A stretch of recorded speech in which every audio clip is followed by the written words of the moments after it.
know oysters are a delicacy for many, but could they have led to a flesh-eating bacteria taking a woman's life?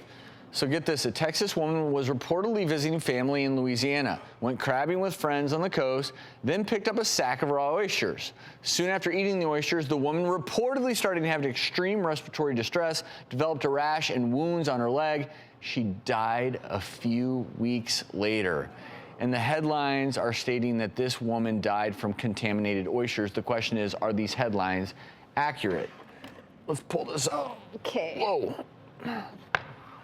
All right, so what do you all think? Because oysters, I will say, I stay away from oysters.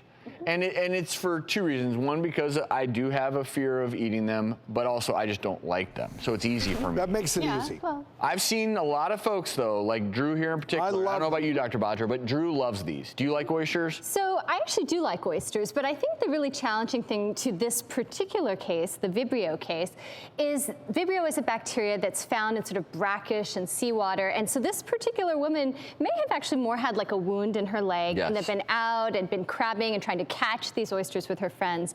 So generally, just to be totally clear, and I know we're going to talk about food safety, but certainly with oysters, if you contract this particular bacteria, it usually causes more of a stomach upset, diarrhea. It can make you very sick. But in this case, where there were some really shocking photos of the wounds on her leg, I think she actually had an open wound. It came in, and then that's where you get these very aggressive infections. In her case, I think she became septic very quickly. The bacteria became widespread in her bloodstream, and she died. So a skin infection as opposed to an ingestion. Infection from an ingestion. Exactly. I think it was attributed to her eating these, and there certainly are a number of bacterial concerns from eating these types of food.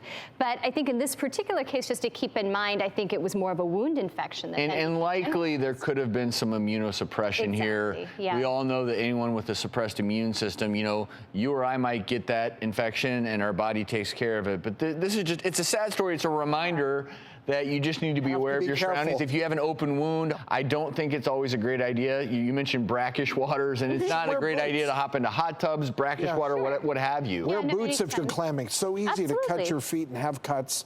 You don't want to take that chance. As a big oyster eater, shellfish eater, I've only gotten sick once, and that was years ago. But let me tell you, when you do get sick from shellfish, you really think you're dying.